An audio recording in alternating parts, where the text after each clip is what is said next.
episode of Care Sandwich. I have a co-founder of a family law firm that's going to join me here in a second. But first, check out this video so you can remember what Care Sandwich is all about.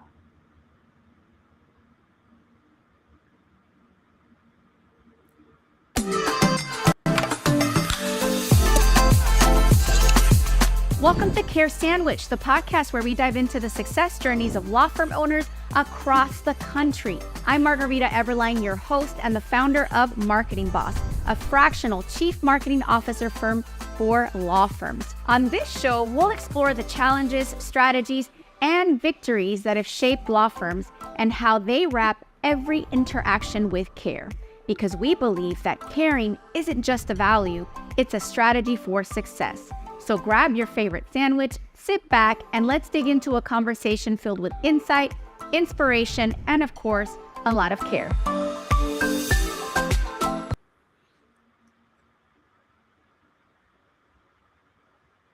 Hello. So today we're going to talk about family law. Kiki, welcome to the virtual stage. Thank you so much. I'm so happy to be here with you. So where are you joining us from and what do you do? Well, I am in sunny Central Florida. We are based in also Jacksonville and Lakeland, and we happen to be in the Orlando area. It's cold. We had a big cold snap again, so this is good. I'm not sweating. It's not 90 degrees from here until November. And so my husband and I have a family law firm. We specialize in family law. So we're talking about divorce and paternity and post-judgment things. And it's called Leapfrog Divorce. And if you're wondering about the words leapfrog, that refers to a business term about doing something a little bit better, leaping over the competition and recreating a new process or a new ethos for how to deliver services. I love it. And you do have a very unique brand. Many law firms will name the law firm, around the founders' names. And I really like the creative approach that you've taken. Very thoughtful. Walk us through, what is your philosophy behind what divorce can mean, or, really family law, anything to do with family law, whether that's custody and all the other things that it encompasses. What is your philosophy behind how it can be done better? Well, as people who have been divorced as well. So AJ, my husband, has been divorced. I've been through divorce. In fact, our other two associate attorneys have also been divorced. We understand how it can be done poorly and how it can be done well. I was fortunate to have an amicable divorce, but some of the other people in our team haven't had it. And even though my divorce was amicable, it was hard. It was hard on the heart, not physical heart, but the emotional heart. And I've used that occurrence in my life as a springboard for my evolution as a person. And so I believe that these big life events, while so totally hard, I never want to sugarcoat somebody's suffering, or say, well, at least blah, blah, blah, or, look at all the good things. And we can take the suffering that we're in, and we can use that as, I guess, if you want to get real gardening based about it, you can use it as the compost to grow something new in your life, right? Yeah. I'm chuckling because I don't know, I feel like my life is a movie sometimes. I caught up with a friend of mine that I hadn't talked to in years. She's a professor at a university. We went to high school together, and it was like forever. And she didn't know that I was divorced. Mm-hmm. And she paused and was like, "I'm sorry?" Question mark. And I was like, "Oh no, it's congratulations." And she's like, "Oh, okay." And like I feel like that's kind of like when I think about you and your brand and what I know about your firm and how you and your husband are, you focus on what's next. Like what are the possibilities, right? I feel like family law and transitions like that, many people think about it in terms of it's this thing I'm trying to get away from, or it's this uncomfortable situation that I want to get a hold of, right? Again, whether that's custody or the actual separation process. But I think one thing that I appreciate is because you, or maybe because you all have been through it, you know that like, hey, what do you actually want to build, and then reverse engineer your decisions that you're going to make right now to get excited about that. So walk us Yeah. through how does that look in a firm like yours? Well, because we're really intentional about who we hire and making sure that they have this same focused approach and this same trauma sensitive approach, because we know that divorce can be really traumatizing. It's akin to a death. And so we treat it as such if that's what the client is experiencing. And so Mhm. we try to help people first feel safe with us, because as we know, when if somebody doesn't feel safe in a relationship, uh, this isn't going to work real well. And so we want them to understand that we can provide an ear for them. We provide empathy for them. We're not going to try to sugarcoat what they're going through. We're going to move through it with empathy and provide ideas for possibilities for how they can move through this in a way that is hopefully going to mitigate trauma to them and mitigate trauma to the children. And of course, if there are children involved, let's try to figure out how to move through this in a way where you can still have somewhat of a co-parenting relationship. And if that's not going to work, we'll go from there and help you become a good parallel parent. And moving forward with these processes, I think like if I compare family law to like personal injury, it's not a no-brainer, Hmm. right? Like if you get Right. rear-ended, it's a no-brainer that you want to hire an attorney and you want to move forward because you've been injured. That just makes sense. When it comes to family law, I think that there are instances where maybe you made a decision, but not really. It's still like an idea, right? Like, do I want to take that Right. next step of, asking for full custody? Do I want to take that next step of, filing for a divorce?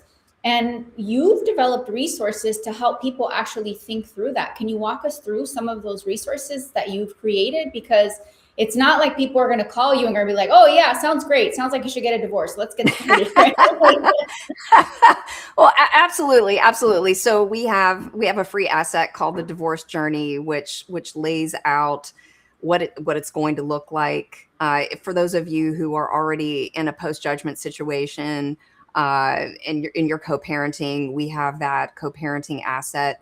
I say asset. This is something that is free to anyone who wants it, that can just help people navigate this stuff. We also have a really beautiful library of videos on our YouTube channel that can help people understand in a short amount of time the overview, like the 30,000-foot overview of gosh, how do we calculate child support?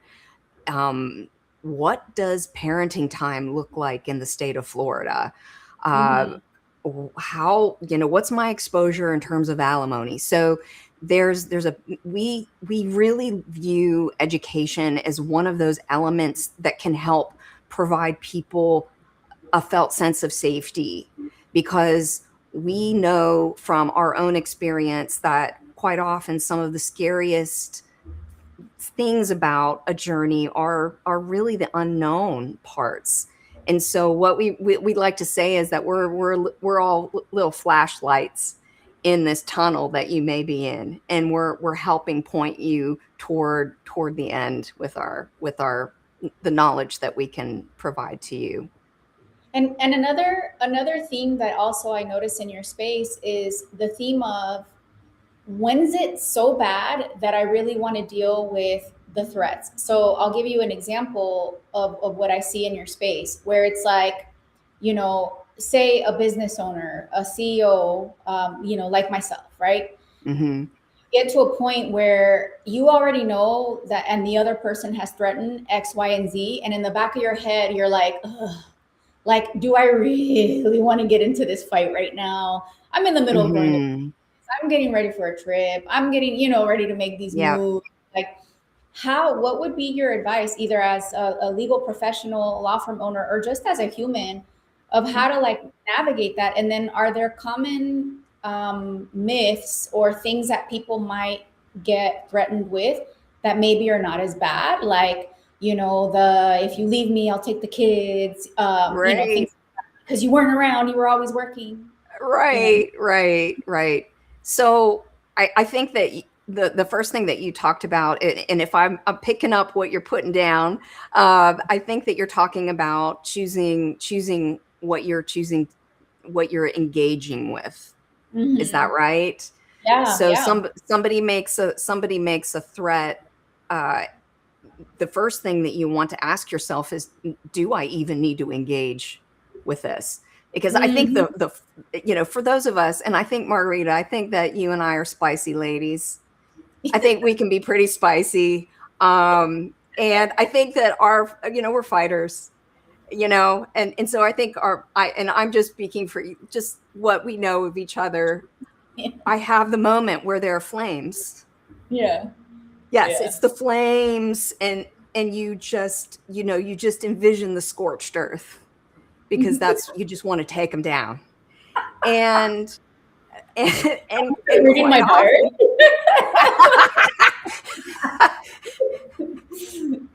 um, quite often that's not the best approach. Yeah, yeah, yeah. Quite often we understand that, we understand later on that that wasn't the best approach, if we take that approach, and it inflames things. A lot of times people in these kinds of situations, I always think about these relationships as a dance, right?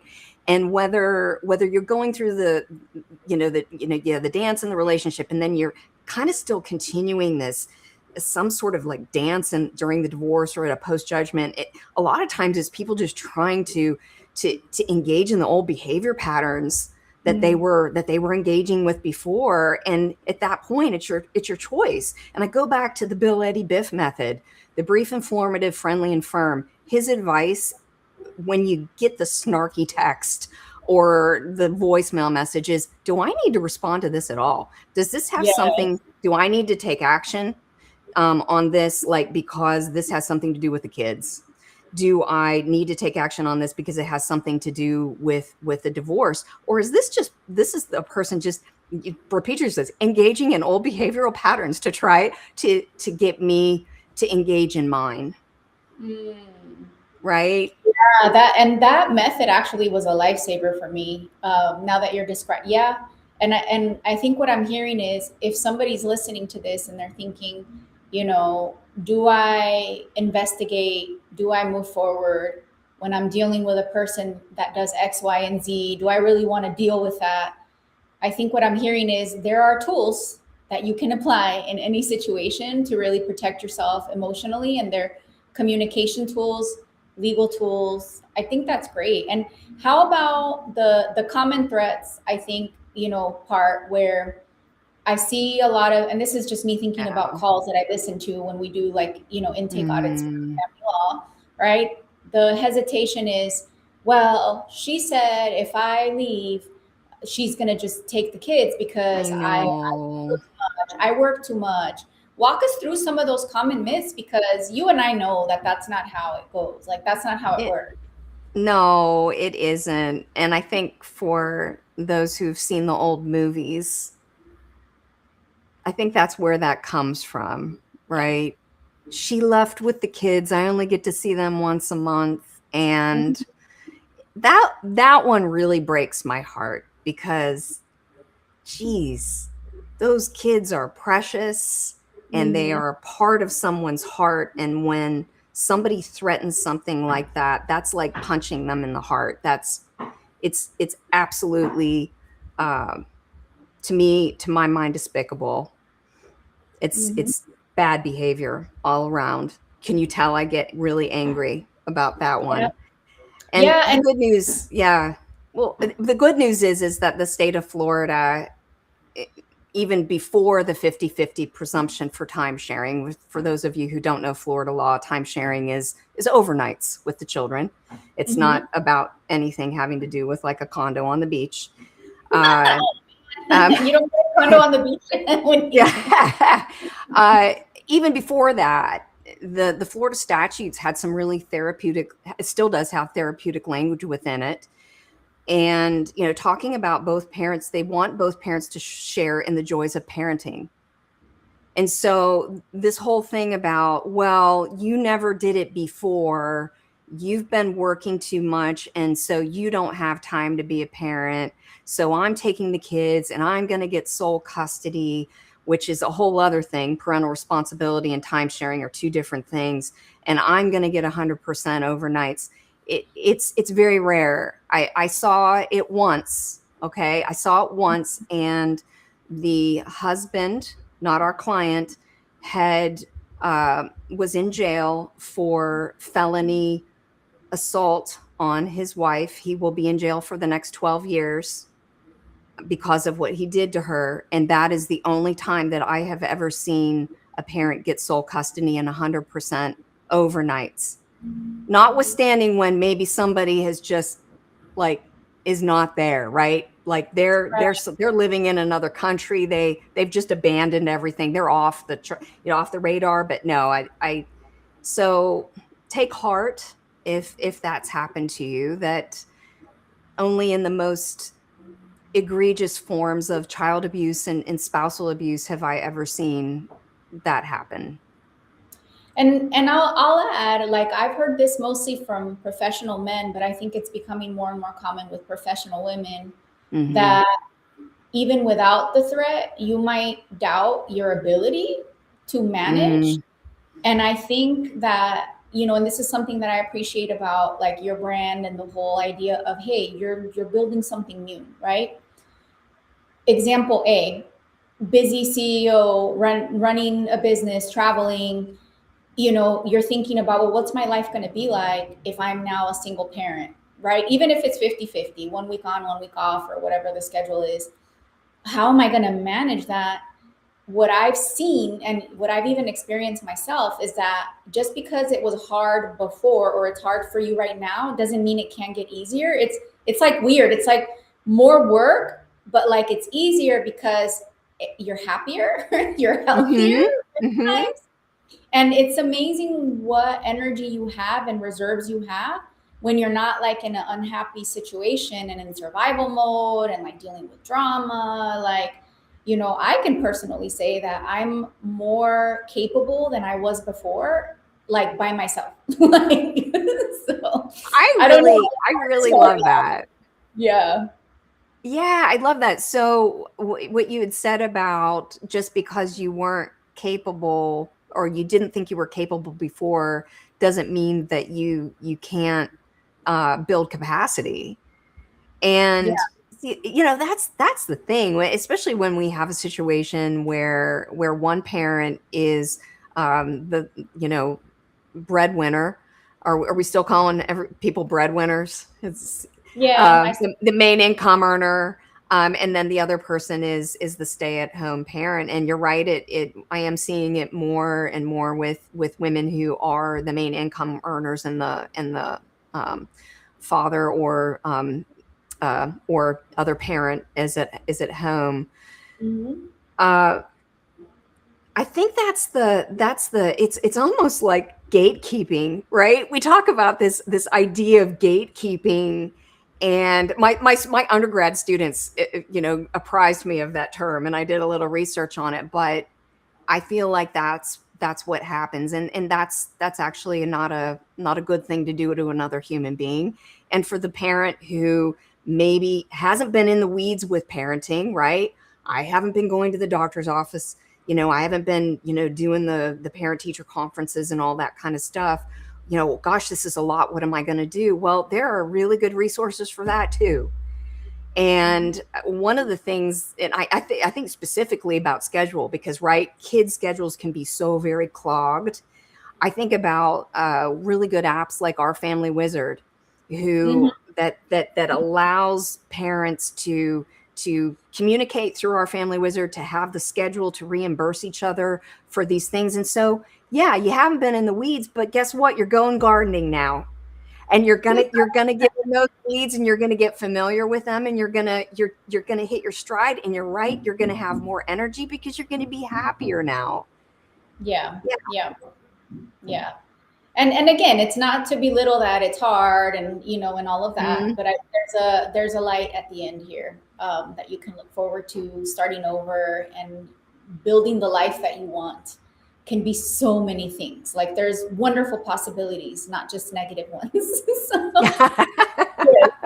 So, Absolutely. And sometimes you have to dig around, right? And we talked about the compost, and that things grow from the I'll just say crap that you've been through, right? yeah. And sometimes you do have to be super intentional in crafting that new path. It has to sometimes be a really conscious effort, especially if you're really super sad about the divorce.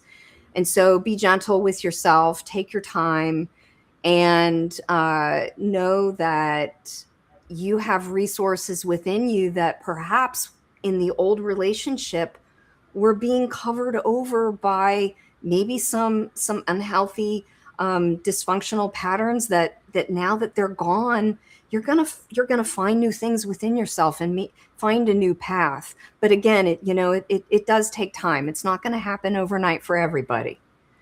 Yeah. And Kiki, you mentioned a couple of amazing resources. Can you walk us through how can people get in touch and find these resources on your website? How can they contact the law firm? And then definitely, if there are other attorneys that are outside your practice area that want to connect with you about referring folks to you, what's your contact info?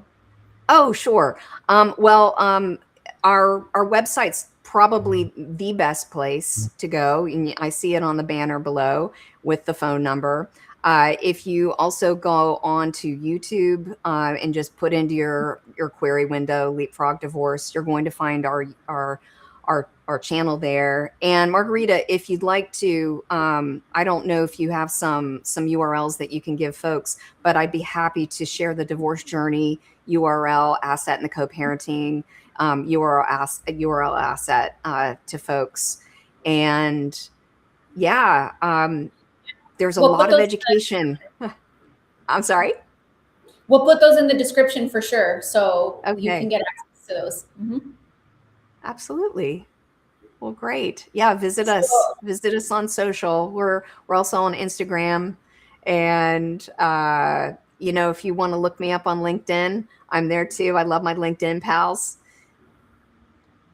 Awesome. So Kiki, I have one last question, and I went way over time. I apologize, but I just love talking to you. What is your favorite sandwich? Because it is, after all, the Care Sandwich podcast. It's a judgment-free zone, so whatever you say, it's the All right. Well, okay. So guys, if I could eat gluten and if I could have dairy, this is my imaginary favorite sandwich. How I do you would have have joy like, or dairy? huh? How do you I have have joy? no gluten or dairy. It would be like sourdough, like fresh sourdough with like 3 kinds of really fine cheese grilled. Like maybe like a brie, maybe like, I don't know, just like European cheese of some sort on really good bread. So just the two things that you can't have. That's it. Just together. That's okay. That's really okay. Look, my tummy thanks me, and I can imagine that beautiful sandwich in my mind. I love it. Well, I'll taste it with you. I'm very, All I'm right. not, I don't have a lot of gluten either, but yeah, this is great. So there you have it, folks. Do your research, think through your options, and focus on what you're wanting to achieve, the life you're wanting to build when it comes to family law, and go ahead and count on these resources. They'll be linked below. We hope you enjoyed this episode of Care Sandwich. We'll see you on the next one. Thanks, everybody. See you backstage.